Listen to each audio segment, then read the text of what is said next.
will push into the east by the afternoon. These bring that risk of hail and thunder, so it could be quite unpleasant if you do get caught in one. However, in any sunny spells, it will continue to feel fairly pleasant, highs of 9 or 10 degrees. On Saturday, after a fairly dry start to the day, we will see the mist and fog clear. It will be fairly chilly though, and many areas will see a dry rest of the day as well, though some northern areas could see some showers lingering. We'll see some more persistent rain move into the south on Sunday, but many northern areas will get away with a fairly dry weekend. Looks like things are heating up. Boxed boilers, sponsors of weather on GB News. Wake up to the headlines with Headliners every morning at 5 a.m. We treat you to the day's biggest stories before anyone else, 7 days a week. You can catch up on everything you need to know before you've even had your kippers. Headliners every morning at 5 a.m, only on GB News, the People's Channel, Britain's news channel. Good afternoon, Britain. Weekdays from midday. Chris, what is the preferred way in which the police go about their business at the moment? There's these two strands of thinking: evidence-based policing versus bobbies on the beat. It's very, very difficult. The problem that police have got, basically, is that they're too thinly spread, and it's too much is expected of them. There's a long list, isn't it? Every month we hear police need to do more about this, police need to do more about that, and police do their best. They're overwhelmed with bureaucracy. I mean, when I was a young PC, if I took a shoplifter in, then I'd be in and out within an hour. You take a shoplifter in now, and you're doomed for the rest of your shift for 6 or 7 hours dealing with the bureaucracy. Police want to get back in those communities because community policing is really the core of policing. But such are the demands on their time at the moment, and the bureaucracy, and the fact that they are struggling now to retain experienced officers. People are hemorrhaging out of the police, and new recruits coming in haven't got that experience, and there's a good chance they may not stay anyway. So there's all sorts of problems. And for the Home Secretary to glibly say he wants more done, frankly, clearly shows he's got no understanding of the pressure police are under, and of course the constant criticism that they face across the board. Very rarely do you actually hear of police officers getting praised for acts of bravery or acts of compassion. So there's a problem with morale in the police force, and it's clearly a problem with the Home Secretary, who needs to get out there and talk to officers on the front line who frankly are struggling. And last night, of course, was a graphic example.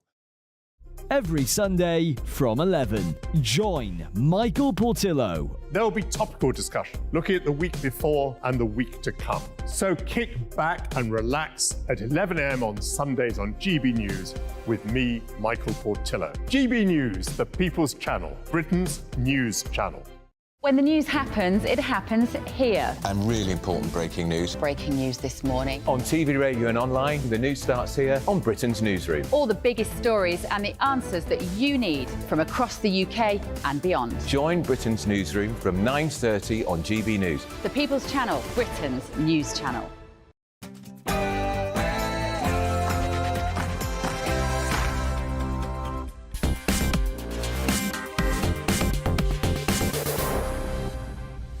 Good evening. Well, the row in Westminster over the behaviour of Speaker Hoyle yesterday continues, with now 57 members of Parliament calling on him to go. Should Hoyle go will be my main debate. I'm here broadcasting live at CPAC in Maryland. I'll be joined by Donald Trump's daughter-in-law, Lara Trump, now a co-chair of the RNC. We'll talk about Trump's takeover of the Conservative movement in America, and I'll be joined by a British guest that's here. Yes, former Prime Minister Liz Truss will join me live on the programme too. But before all of that, let's get the news with Polly Middlehurst.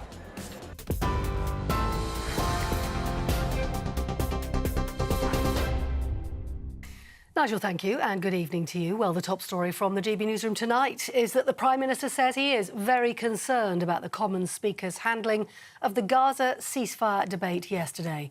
It comes after dozens of MPs stormed out of Parliament last night, with tempers flaring as 3 of the biggest political parties sought to outmanoeuvre one another over the vote.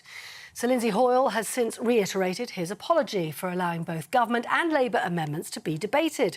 Rishi Sunak says changing the usual parliamentary way of working is a very slippery slope.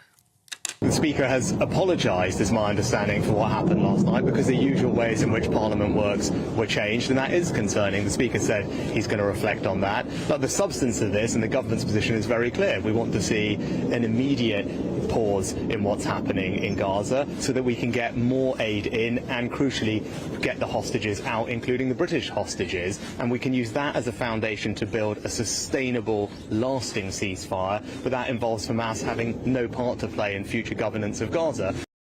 Rishi Sunak, well, as you were hearing, 67 MPs have now signed a motion of no confidence in Sir Lindsay Hoyle, and they're calling for him to resign. That includes more than half of the MPs in the Scottish National Party, with SNP Westminster leader Stephen Flynn telling the Speaker his position is now untenable. And Sir Keir Starmer says the Speaker definitely did the right thing by selecting Labour's amendment in the debate, but he denies threatening him or influencing his decision-making in any way. Now, in other news today, a fourth person has been charged with criminal damage after a Greenpeace demonstration at Rishi Sunak's home last August.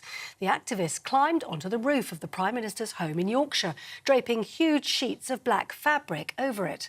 It comes after the Crown Prosecution Service authorised criminal charges against 3 others earlier this week, 2 women and a man. The UK and Jordan teamed up to airdrop critical aid to a hospital in northern Gaza today. The UK-funded shipment flown in by the Jordanian Air Force includes essential medicines, fuel and food, with the Foreign Secretary, David Cameron, saying it'll have an immediate impact, adding that thousands of patients will benefit from the life-saving airdrop. It comes as international calls continue for an urgent humanitarian pause to speed up additional aid flights and bring hostages home. Hundreds of victims of the Post Office Horizon IT scandal will have their names cleared under new legislation. The government says the law, set to come into effect in July, will overturn the convictions of hundreds of wrongly accused sub-postmasters. Post Office Minister Kevin Hollinrake conceded some guilty individuals may also be exonerated, but he said the unprecedented intervention will deliver long overdue justice. For the latest stories, sign up to GB News Alerts by scanning the QR code on your screen or go to gbnews.com/alerts.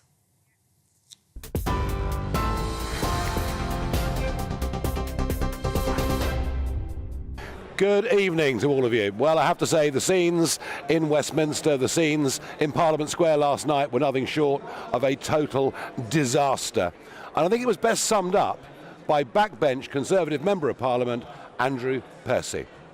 For months I've been standing up here talking about the people on our streets, demanding death to Jews, demanding jihad, demanding intifadas, as the police stand by and allow that to happen. Last night, a genocidal call for from the river to the sea, Palestine will be free, was projected onto this building.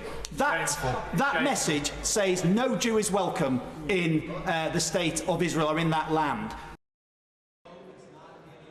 Well, Andrew Percy there, very, very passionate, and I think absolutely right. And let's just have a look at what was projected onto Big Ben last night. This is quite extraordinary. And there it is, from the river to the sea, projected onto Big Ben in central London. Now, we know what from the river to the sea means. It means the abolition of the state of Israel and, frankly, the eradication of the Jewish people that live there as well. That is how damaging, dangerous and nasty that message is. And I wonder, what do the police do about it? Well, they've issued this statement, and I can't think of anything, frankly, more weaselly. They talk about circumstances in which this might be offensive, but they've decided in this particular case there will be no further action. And that's been the pattern, folks. That has been the pattern ever since the first pro-Palestinian march, which took place in London on the Saturday after the October the 7th attacks in Israel. Our police are allowing people to go onto the streets to chant hate slogans, and they're doing absolutely nothing about it. And why? Because they're fearful of the result. And actually, Westminster, our MPs are now scared for their own safety, scared to speak out. And I wonder whether Lindsay Hoyle's decision yesterday to allow the Labour amendment was also based on fear. But I do think some of the finger of blame must be put on to Sir Keir Starmer. Here he was earlier on today defending his position. Remember, he met with Speaker Hoyle yesterday morning. I can categorically tell you that I did not threaten the Speaker in any way whatsoever. I simply urged him to ensure that we have the broadest possible debate. And your MPs? Broadest possible debate, so that actually the most important thing, which is what do we do about the awful situation in Gaza, could be properly discussed by MPs with a number of options in front of them. That's the right thing to do. The Speaker did the right thing in making sure the debate was broad. Well, it's all pretty weaselly stuff, I'm afraid. Whether it was him, whether it was the Labour Chief Whip, somebody put pressure on the Speaker. The Speaker says he was concerned about the safety of MPs. The fact that a British Speaker of the House of Commons even says that shows you that fear now stalks the corridors of Westminster. And what Lindsay Hoyle did yesterday, frankly, was to try to appease extremist voices in this country, threatening everything we stand for as a free, open democracy. So my question to you is, should Hoyle go? Give me your thoughts, farage@gbnews.com. Or as someone said earlier, just stop Hoyle. Hey, I'm sure that'll be in the cartoons tomorrow or the day afterwards. Well, joining me down the line is Danny Kruger, Conservative Member of Parliament for Devizes. And Danny, you're one of, I think it's 57 members of Parliament that have called on the Speaker to go. Is that movement gaining momentum? And do you have a credible alternative? I think there has been growth today in the numbers of people who've signed that motion. So, yes, whether it'll grow much more, we'll see. And no, I'm not aware that there is an obvious alternative, but there's a number of deputy speakers who could step up if Lindsay steps down. But listen, Nigel, your analysis is right. The real problem we've got here is that a significant number of people in this country are prepared to make death threats against politicians, so significant that those MPs fear for their safety, and I'm afraid to say appear to have been pressured into changing their vote or to communicating to their party leadership that they need to vote in a certain way because of this threat. I am sure you're right that Keir Starmer passed that threat on to the Speaker, who, in a very, I think, understandable concern for the security of MPs, took what I think is the very wrong decision to change the procedures of the House of Commons in response to the threat of political violence, rather than doing what he should have done, which is to identify the people who are at risk and ensure that they're properly protected. Well, I'll put it to you, Danny. I mean, last night there was quite a big demonstration going on in Parliament Square. Everyone waving Palestinian flags, projections onto Big Ben, from the river to the sea, Palestine shall be free. Just tell me honestly, how did MPs feel last night as they left the House of Commons, by foot or by car, having to go through that crowd?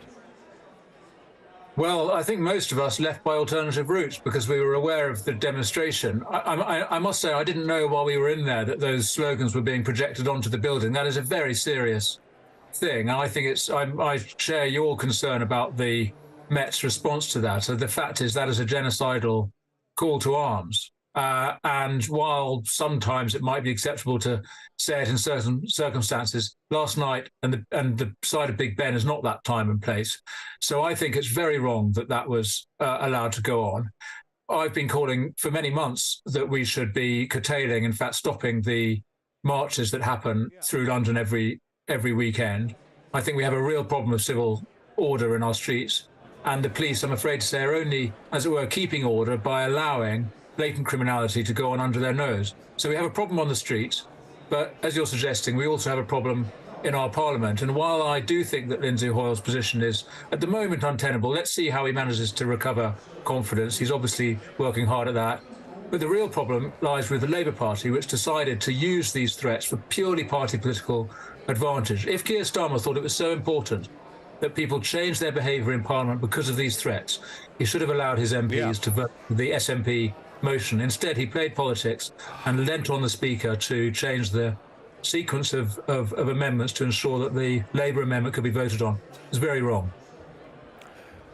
Everything says to me, Danny, that what we saw in London yesterday, what we saw outside Parliament, inside Parliament, the decision of the Speaker, everything says to me that sectarian politics is now here. Something we've seen it in Northern Ireland, but never in our lifetimes in our country have we seen religious sectarianism in politics. And my contention is that it's now here, and I'm afraid I think it's here to stay. What say you? Well, we need to stand up to it, Nigel, and without wishing to weaponise this very difficult conflict further, I do think the problem lies with the Labour Party, which is split down the middle about Israel, and Keir Starmer is clearly incapable of keeping that split under control. And if they win the election, they will be, this is the sort of government we're going to look to, and sectarianism will be brought into government, not just into Parliament. So I think we have an enormous challenge on our hands as a country this year, and a huge choice to face at the next election. And I really do think that people should think about what Keir Starmer stands for when you've seen what he did yesterday. Yep, well, Danny Kruger, thank you very much indeed for joining me. And, you know, as Danny says, Keir Starmer is trying to hold together his own party, his own warring party, and it's not a very pretty picture. But fear, can you believe it? Can you believe it? The Speaker says he chose the motion because he feared for the safety of members of Parliament. What have we done to our country? How have we allowed completely separate cultures to develop within Britain with groups of people who appear to absolutely hate everything we stand for? We'll take a break and be back in a couple of minutes with some American politics for you. In the GB Newsroom, we bring you the news as it happens. With our team of dedicated journalists across the UK, we're ready to give you accurate reporting every day. When the news breaks, we'll be there with bulletins on GB News, the People's Channel, Britain's news channel. Lee Anderson's Real World, Fridays from 7 p.m. Dr. Jane Jones, who's the clinical lead for Care After Combat. Yep. Jane, thanks for coming. And just tell me a little bit about your organisation. What do you do? OK, well, thank you for having me here so we can talk about Care After Combat. So we are an organisation, a charity, who work into the prison system, working with military veterans who've somehow got involved with the justice system. And so there's quite a high population of ex-servicemen and women in our prisons. Why is that, do you think? So 2014, the government did a review of who was resident in UK prisons, and what they found were that military veterans are the highest occupational group, and this obviously raises some concerns. Yeah. So the government wanted to do something about that, and so they supported Care After Combat initially just as a scoping exercise, really, to see if there was any way we could help these men and women actually, you know, understand the problems that led to offending behaviour and go on to lead successful lives. So what sort of offending behaviour are we talking typically for people that's in prison that's actually served in our armed forces? Primarily it's violence. Yeah. So that is the highest offence that we work with. Okay. But of course the military, as with everybody else, it's the full range of offending behaviour. OK, so we're in a pub, Jane, Dr. Jane, and I guess for some people, you know, the odd tip of alcohol is good, a bit of fun of a weekend, relax, let your hair down. But for some people, alcohol is not always their best friend, and I guess that plays a part in some of your veterans that end up inside. Yeah. Absolutely. So speaking from my own experience, a good 2/3 of the people I work with have some kind of mental health problem or mental health difficulty, struggling to either adapt into civilian life or with some of the traumas they've experienced during service. People might self-medicate with alcohol to manage some of those thoughts and feelings. Yeah. Your weekend starts here with Friday Night Live with me, Mark Dolan, 8 till 9 on GB News. Big stories, big guests and big laughs as we get you ready for a cracking weekend. That's Friday Night Live with Mark Dolan. Fridays 8 till 9 on GB News. Bring your own drinks. The admission's free.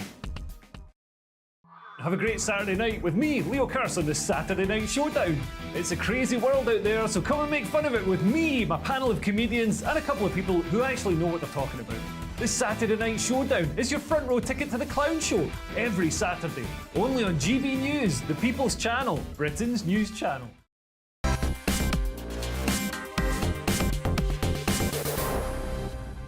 Well, as you can see, CPAC is beginning to fill up.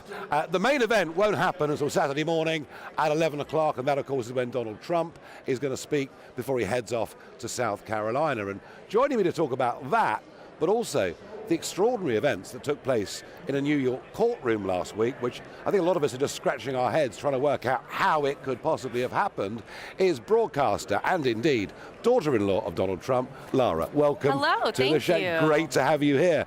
Now, you very recently have become a co-chair of the Republican National Committee. You are now full-time engaged in politics. Is this a Trump takeover of the Republican Party? Now, I'll correct you just briefly because they still have to technically vote me in. My father-in-law endorsed me. Right. So there is a formal vote that will be held. And if indeed they choose me to co-chair the RNC, yes, I believe that would be a bit of a full-time gig. We got 9 months to go until a big election.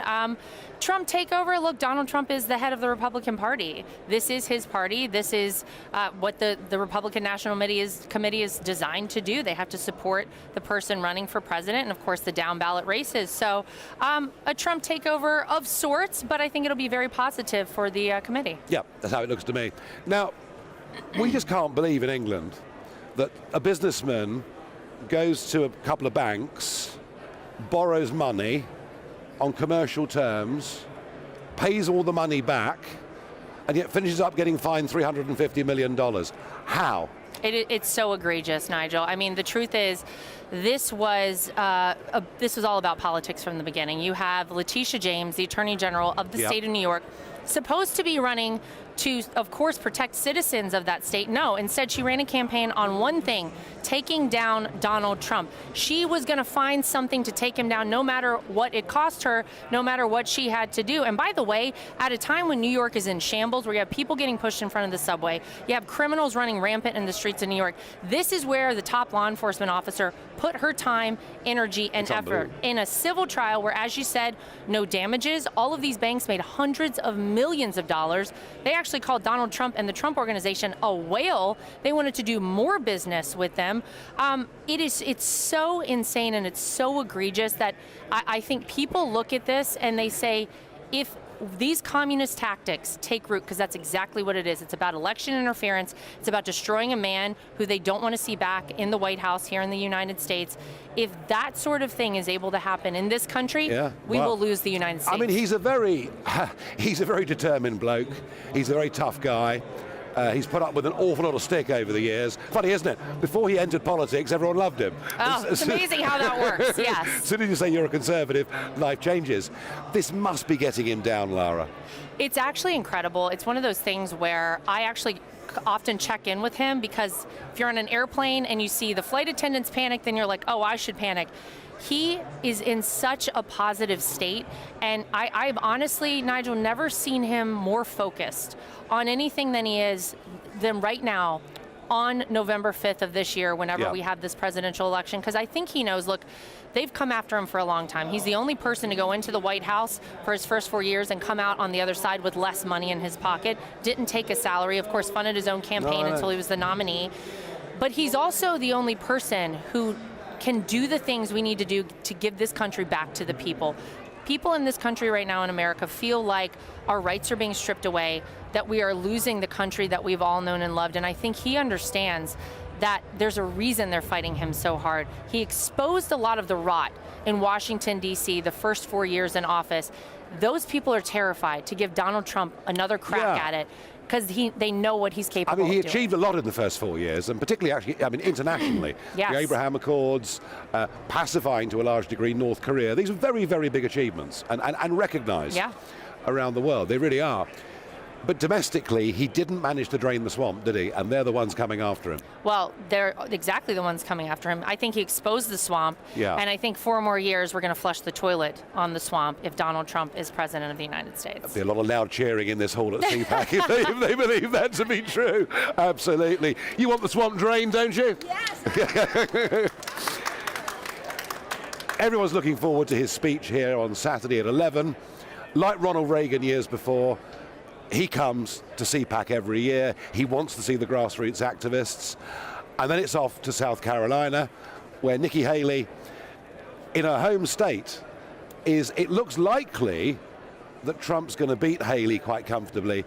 Is that the end of the process then? Or do you have to go on to Super Tuesday and everything else? Well, one would hope so. I mean, I would hope that if you are embarrassingly beaten in your home state, like I believe will happen for Nikki Haley on Saturday, that you would say, you know what, enough is enough. It is time to all pull our support behind the obvious Republican nominee, Donald Trump, because there's no path for Nikki Haley. It doesn't matter what happens from here on out. She doesn't have a path to become the nominee. So that's what should happen. But you do have to ask yourself, why is she doing this? Why is she still in this race? And the only thing a lot of people can surmise is that she is banking on the least democratic, most un-American thing happening, which is that one of these crazy indictments takes Donald Trump out of the race and then she slides in there. Any person who is not calling these things out for exactly what they are should be disqualified for running for president. And could one of these cases take him out of the race? I mean, I'm sure they're doing everything possible. I mean, who would have ever thought that you would see a $355 million fine for $0 lost by anyone? I'm sure they'll do everything possible, but what I can tell you is he is bound and determined. He doesn't care what it is they do to him, how they attack a business that he built his entire life, how they attack all of us in the family because they continue to do that. He's focused on winning, he's focused on fighting, and he's focused on saving this country. Laura Trump, thank you for joining us. Thank you very much. Thank Great you. to be with Great you. to have you. Great to have you. Now, years ago in the UK, in the 2015 general election, when I was up against the other party leaders, we were talking about housing shortages.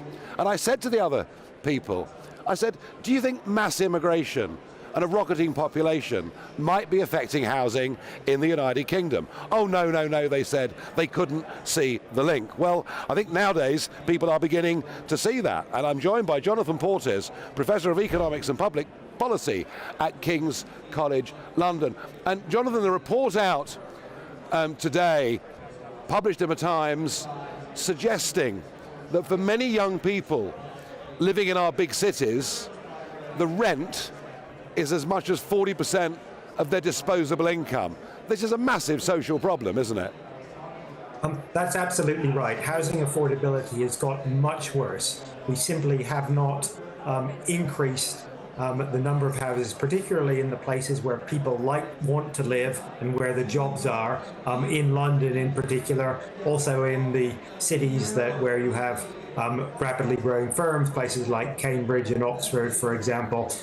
And to make housing more affordable for young people, we need to build more houses. There's no doubt about that. Yeah, but we're caught in this extraordinary position where net migration is running at hundreds of thousands every year. We're not even building enough homes to cope with current levels of migration in the year to come, let alone the enormous backlog. So where do we go with this? Well, I think there's a general consensus that the reason, and remember, lots of countries have high levels of immigration. Lots of countries don't have the same type of housing crisis we have. And indeed, some places in the US, which have high levels of immigration and rapid population growth, Houston, for example, have actually managed to bring house prices and rents down by building houses. The problem in the UK is fundamentally twofold. First of all, and most important, a very restrictive housing and planning system that doesn't let people build houses. And second, of course, that the government hasn't built any social housing for the best part of 30 years to speak of. Yeah, this point about social housing is something that I hear more and more going around the country. Something like 1.25 million people on the waiting lists for social housing. Surely that's something that government, working with some of the big developers, surely that's something that we could deal with pretty quickly. Absolutely, we could deal with it if there's the political will. The fact is politicians, and I think this is true of all parties, have failed to have that political will over the last, as I say, it's not just this government who've made it worse, but that was also true to some extent over the last government. There just isn't the political will to get together, to free up the land that you need, to put in the investment, to allow councils to borrow money to build houses, and to drive that through, sometimes in the face of local opposition, particularly from people, from NIMBYs, as it were, people who don't want building in their neighbourhood. Yeah, I have to say, I don't see this getting better anytime soon. Jonathan Portes, thank you for joining me again on the programme. Thank you. Now, one of the elements here, of course, that is affecting housing is that we've got so many people coming into the country, across the English Channel, in the backs of lorries, coming in illegally, and we're having to house them. We've been putting them in hotels, the government have been taking up private apartments. The small town of Millom, up in Cumbria, now faces a migrant hotel coming into their town.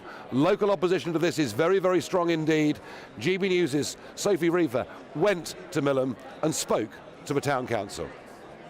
Obviously, this isn't just an issue in Millom. What are your thoughts on the impact of asylum seekers on the housing crisis, not just here, but countrywide?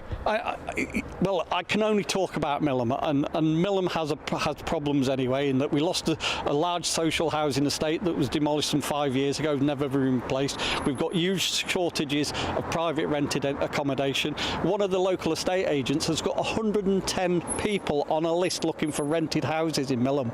And then to take such a number out of that marketplace and turn them into HMOs that would normally have ended up either as first-time buyer houses or rented accommodation, it just adds to that problem. And that's one of the things that really makes people angry. I get people write to me, say, you know, my son and his wife are on the waiting list for social housing. They're living with us. You know, goodness knows how long it's going to be before they get the opportunity, and yet people pay a trafficker to come across the English Channel and they're housed in a 4-star hotel or a private apartment. It is leading to great resentment, a sense of unfairness right across the country, and I think it's deeper, more widespread, and held with more conviction than virtually anybody in Westminster genuinely understands. In a moment, let's revisit what happened yesterday.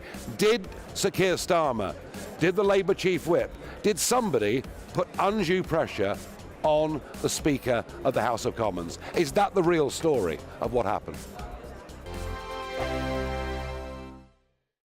I'm Christopher Hope. And I'm Gloria Di Piero, bringing you PMQ's Live here on GB News. Every Wednesday, we'll bring you live coverage of Prime Minister's questions when Rishi Sunak and Sir Keir Starmer go head-to-head in the House of Commons. We'll be asking our viewers and listeners to submit the questions that they would like to put to the Prime Minister, and we'll put that to our panel of top politicians in our Westminster studio. That's PMQ's Live here on GB News, Britain's election channel. GB News Breakfast. Every day from 6 a.m. Look, you're a respected royal biographer, and there are so many people who are on the sort of royal gravy train, if you will, people who are making a career out of gossip and speculation. But yours very much built on confidence and sources and facts. And you don't offer an opinion that often inside your book. But when you do, I suppose, therefore, it carries a bit more weight. So when you say that the Sussexes are easily offended and, you know, effectively pretty prickly, what do you mean, and what have you based that on? Well, on numerous their riposte to any given situation in their books, in their TV interviews. And let's not forget, there have been a lot of TV interviews, 6-part Netflix drama, Spare. You see time and again that they feel that they feel resentful. They feel that, you know, something hasn't gone their way and that this is part of some sort of calculated campaign against them. And actually, I mean, when you've got a fast-moving story, I mean, for example, in my book, I go into those frantic hours after the death of the Queen, and everybody's trying to sort themselves out. And Harry writes in his book Spare how you know, no one will return his calls and he can't get through to anyone, and it's sort of it's just all a bit me. And actually, the whole kind of royal machine, if you like, is a team effort. And I just think it's very sad because, you know, Harry and Meghan, they had such potential. And now when we do tend to hear from them, on a royal matter, it's just to say how miserable they were being royal. And that was, you know, they were royal for whatever it was, 600-700 days. They're post-royal now for over Can you envisage a scenario where they're back in England and they're back in royal life? I can't envisage a situation where they're back, as it were, as part of the sort of royal working unit, but I could certainly see it becoming a kind of normal thing for them to keep. Big news, big debates, big opinion. Patrick Christie's Tonight is the week's biggest show. Every weekday, 9 to 11 p.m, we've got the inside track on the day's top stories. There'll be sharp takes you won't get anywhere else. We will set the news agenda, not just follow it, and I want to bring you along for the ride. Whatever it is, we'll have our finger on the pulse. It's news, but it's this close to entertainment. Patrick Christie's Tonight, 9 to 11 p.m, only on GB News, the People's Channel, Britain's news channel.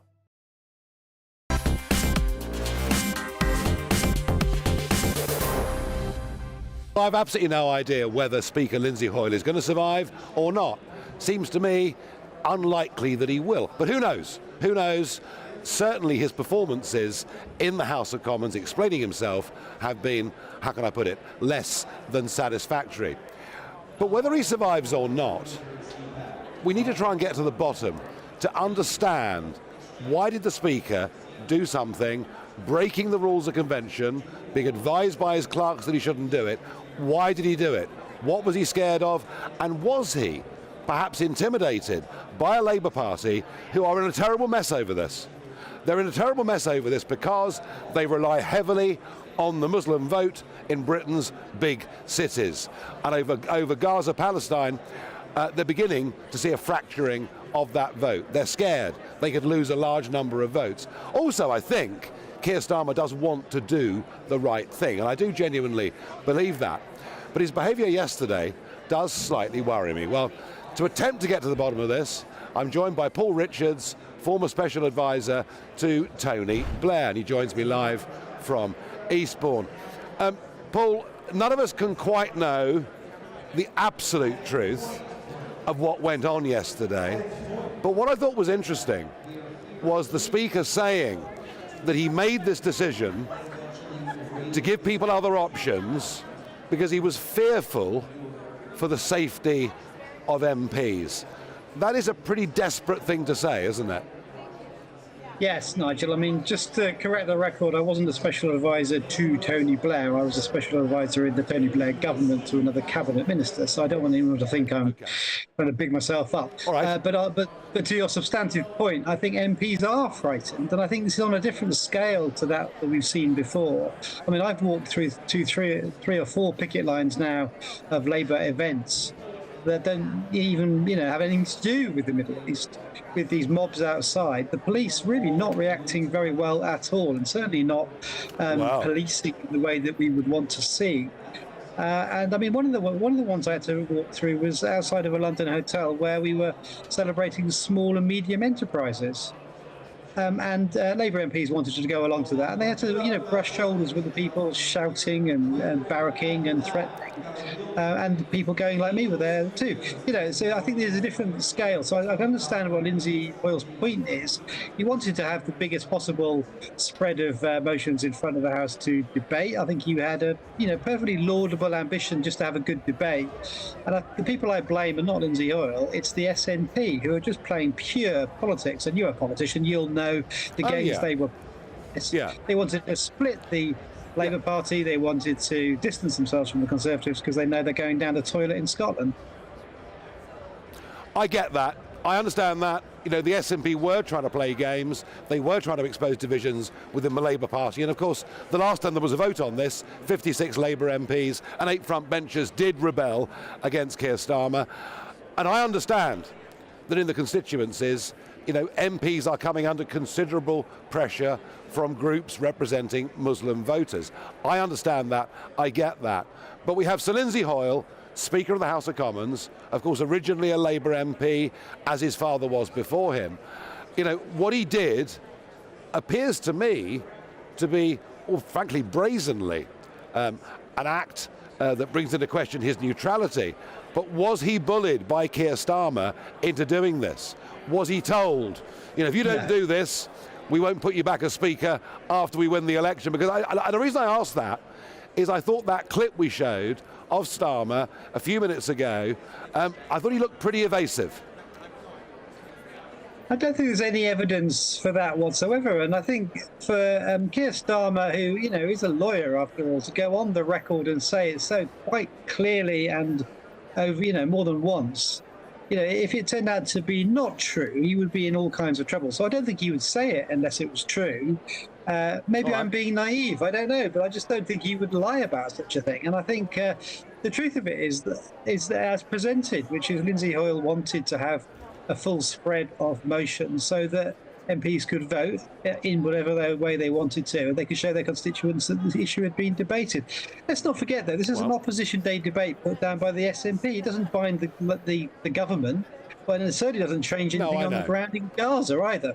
It's just about words, and it's about votes, and it's about politics. Alas, it's not really about a ceasefire.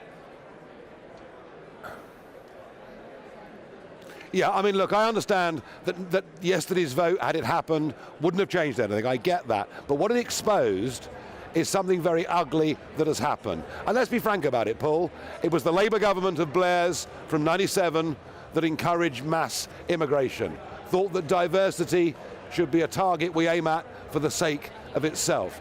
Not that the Conservatives have done anything different, but in the name of trying to build a diverse, multicultural society, we have finished up with a fringe of people who appear to loathe and despise everything we've ever stood for as a country. We're in a bad place, aren't we? I don't share that analysis, actually. And if you look at the people on the demo, it tends to be Guardian reading, woke, white people from Stoke Newington. It's not actually people from Palestine, and it's certainly not drawn up on religious or ethnic grounds. It's people who don't like the West and don't like the Labour Party in particular, some of whom were in the Labour Party up until we kicked them out. And it's about that political divide, but I wouldn't racialise it, and I wouldn't characterise it about immigration either. It really that's not the demographic who are outside MPs' offices shouting. No, you know what? You raise a very fair point. There are plenty of people out there who don't appear to be Muslim in terms of their dress or anything else. So you're right. It's something that the hard left has picked up. Is it going to lead to a party to the left of Labour gaining representation in the House of Commons? Well, that's a good question. I mean, we're looking at a by-election next week, aren't we, where Galloway may come back in. He represents the so-called Workers' Party, not many actual workers in it, I don't suspect, but he might return. He's a bit of a novelty act. He might be back and then he'll lose a seat again in a few years. I don't see a major fracturing on the left because first past the post means that, that doesn't happen. It's one of the strengths of that particular system, whether you agree or disagree with it. And I don't think we're going to see a revival of... Go on, Nigel, sorry. No. Okay, well, Paul, who knows? Who knows what's going to happen? And you mentioned George Galloway in the by-election next week. And for good order's sake, I'll say to all our viewers and listeners, a full list of candidates is up now on GB News' website. Paul, thank you very much indeed for joining us. Well, let's go for today's What the Farage, the WTF moment, the absurdity. Can you believe that due to strict EU regulations on playground safety, it's affecting manufacturers' design, and we may finish up without kids having swings in our parks? It seems almost unbelievable, and yet, here's what drives me mad. The regulations were adopted wholesale by the United Kingdom after Brexit. Conservatives said to us, vote for us, we'll give you Brexit, and still we accept more and more EU regulations. It's enough to drive anybody mad. But makes me so angry, it's time to take a break.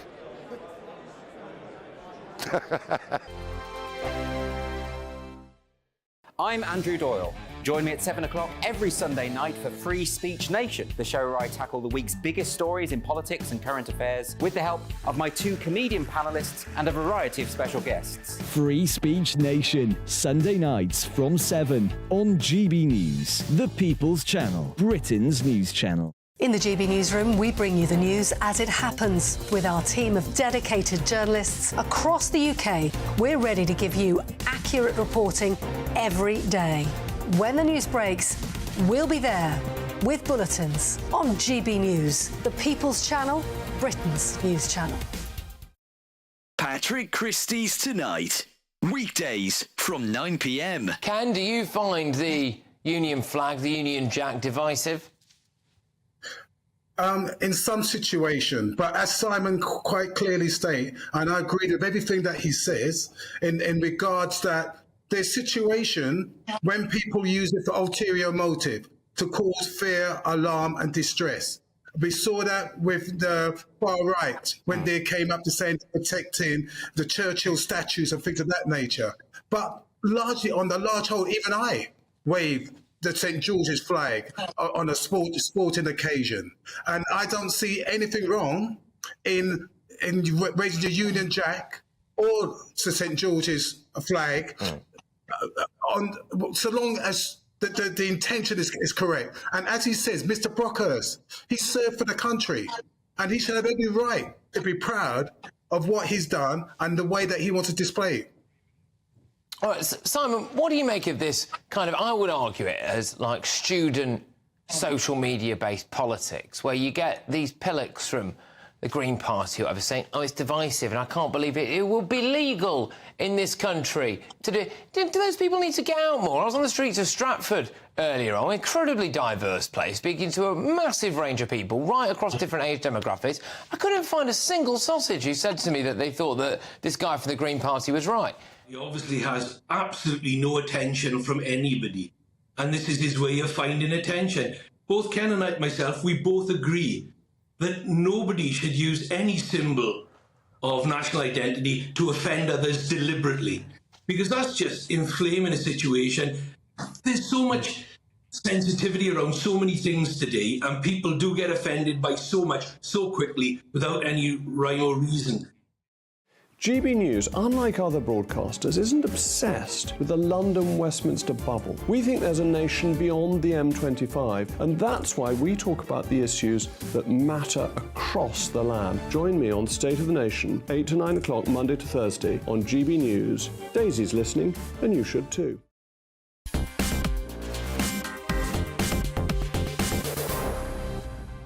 For legal reasons, I have to give you now a full list of the candidates standing next week in the Rochdale by-election. Azhar Ali, Labour Party, even if he has been disowned. Mark Coleman, Independent. Simon Danchuk, Reform UK. Ian Donaldson, Liberal Democrat. Paul Ellison, Conservative. George Galloway, Workers' Party of Great Britain. Michael Howarth, Independent. William Howarth, Independent. Guy Otten, Green Party. Raving Rodent, Subaltern. Official Monster Raving Loony Party. And David Tully, Independent. The Americans listening to this can't quite believe what they're hearing. No, we do have a monster raving loony party. Monica Crowley joins me. You've been up on the stage this morning, and you know, you come here, you've been part of the administration. How much does CPAC matter to the Conservative movement in America? Well, first of all, it's great to see you, Nigel, in person. Thank you so much for having me. No. I've been to more CPACs than I can count, always speaking on the main stage.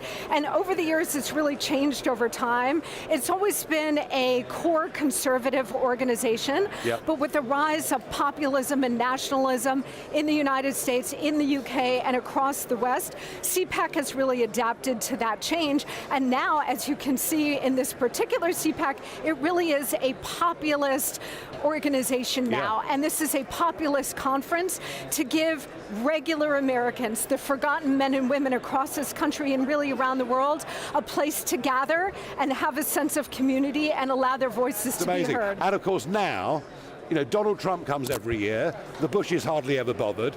It's kind of become, these are Trump grassrootsers, aren't they? Yes, this really is the grassroots. Donald Trump this will be his 14th CPAC. Yeah, amazing. So, which is incredible for a non-politician to appear at CPAC 14 times. But this is now a grassroots organization to speak for the forgotten men and women that Donald Trump and the America First movement champion. It's a place for all of us to gather, to have a sense of community, to give each other support, and steel for the fights ahead. And you're a big part of it. I hopefully. I think you are. You were on the stage earlier. Thank you for joining me. My pleasure, Nigel. And you see CPAC, it's just full of energy and enthusiasm and optimism. We really haven't got anything like it back in the United Kingdom. Now, Liz Truss has just been speaking at the main stage here. It's nice to see a fellow Brit appearing at CPAC, and here's a short clip of what she had to say. Now, in Britain, we are one of the few countries that still have a Conservative government. But the left did not accept that they'd lost at the ballot box. Instead, they've been weaponising our court system to stop us deporting illegal immigrants. They've been using the administrative state to make sure that Conservative policies are thwarted.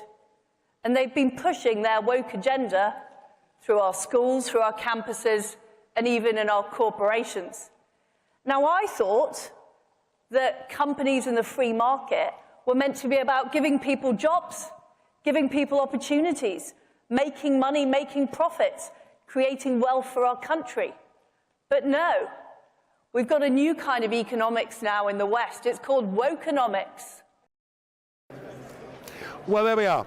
That was Liz Truss speaking on the main stage just a few moments ago. In fact, I'm rather impressed we managed to get the clip up as quickly as that. Now, when I first came to CPAC and spoke in 2012, I wasn't just the only Brit here, I was the only foreigner here. And I came back again in 2013 and I was completely alone.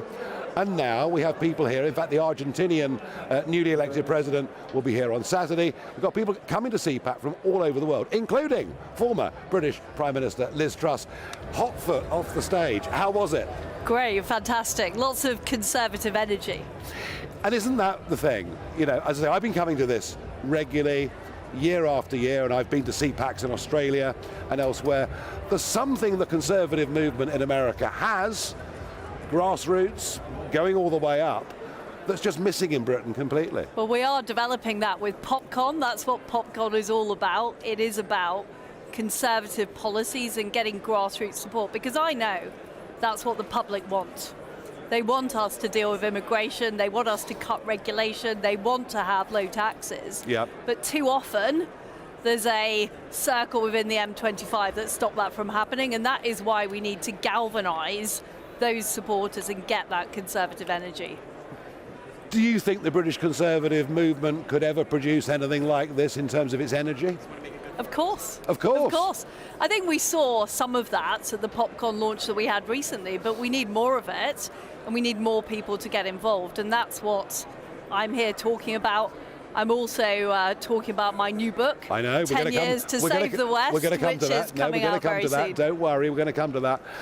And isn't it interesting, what you see here are people with quite similar visions for the way they want their countries to be run, for the way they see the world, operating, cooperating together. I mean, this is genuinely international now, isn't it? Yes, because this is what every human being wants. Margaret Thatcher says when people are free to choose, they choose freedom. And it's so true. People want control of their own lives. They don't want the government telling them what to do. They don't want these woke policies inflicted on them. But the problem is the leftist activists have been very, very assiduous at pushing that agenda, which is why we need a Conservative movement that challenges that at a grassroots level. I mean, one of the things that you've said again and again is that you were shocked as Prime Minister how difficult it was to get your agenda through. I mean, here they call it the deep state. I don't know what you'd call it back at home. I call it the quangocracy. Yeah. We've got more than 500 quangos in Britain, and they've got more and more powerful. Politicians have outsourced the decisions to them. So if you try and make those decisions, you get the most almighty backlash, and that's what I faced. Have we also outsourced a lot of decisions to judges? You know, Parliament seems to be able to make laws, and judges relying on international agreements overruling Parliament. Is that something else that we need to look at? Absolutely. I mean, I made the comment in my speech that we now have the legal system interfering in questions over deporting illegal migrants. Yeah. I think that's a huge problem.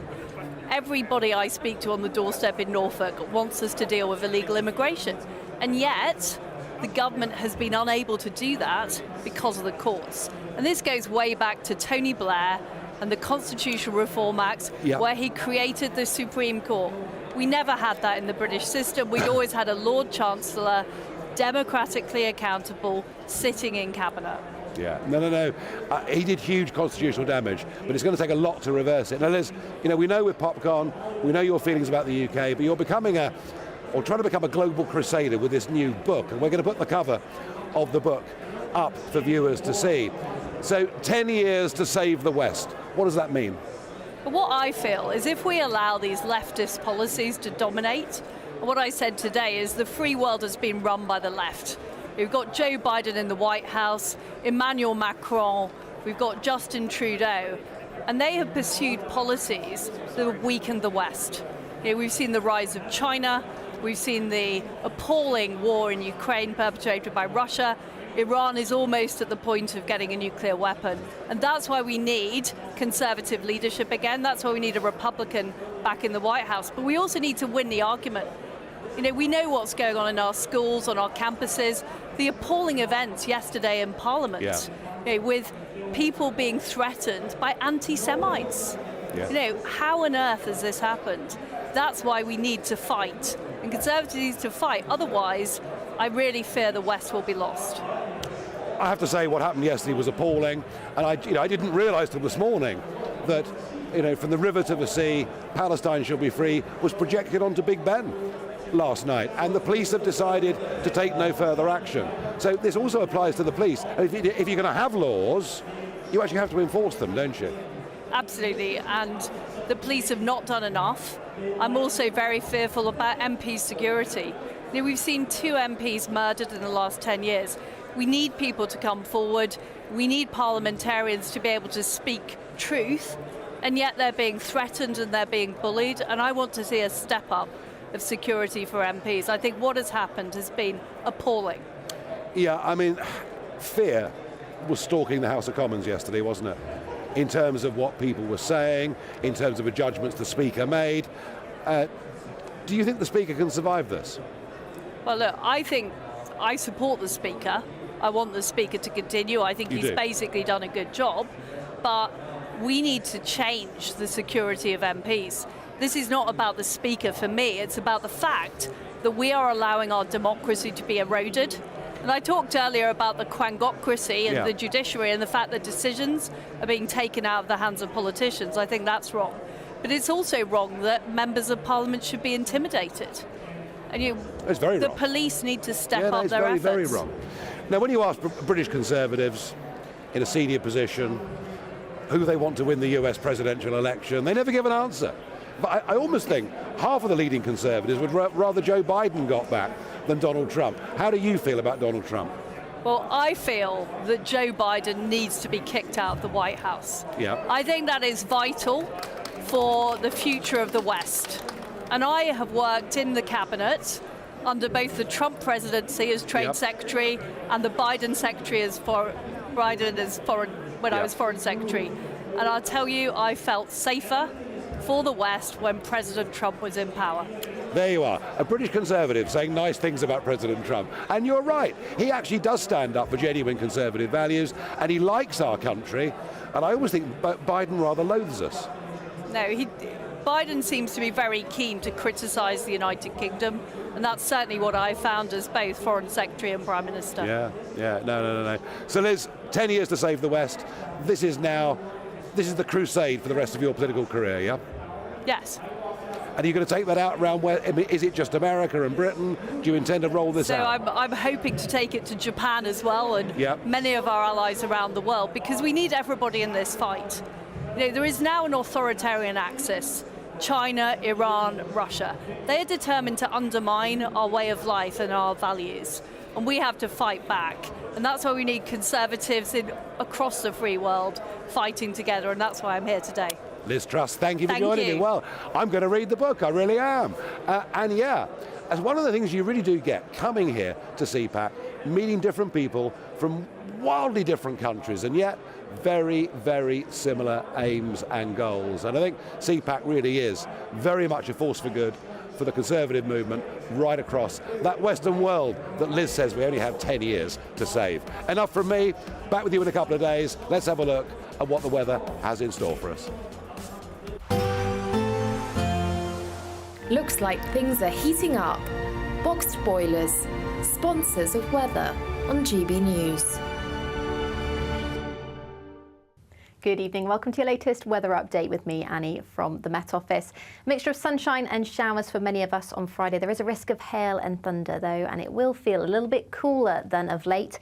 That's because this cold front has swept across the country through today, bringing that heavy rain. But behind it, we have got a slightly more typically warm air mass for this time of year, so it will be feeling much closer to average. So that means a colder night tonight, and we will see a westerly wind bringing in showers from the west. So parts of Wales, the southwest, northwest England, many western areas of Scotland will see some quite persistent showers overnight, and these will fall as snow over the highest ground above 300 or 400 metres. So it will be a colder start to the day. We could be down as low as -3 or 4 across parts of northeastern Scotland, but many eastern areas will see a much drier and brighter start to Friday. There will be some fairly pleasant feeling sunshine as well. However, in the west, we will see showers quite quickly developing, and these will push into the east by the afternoon. These bring that risk of hail and thunder, so it could be quite unpleasant if you do get caught in one. However, in any sunny spells, it will continue to feel fairly pleasant, highs of 9 or 10 degrees. On Saturday, after a fairly dry start to the day, we will see the mist and fog clear. It will be fairly chilly, though, and many areas will see a dry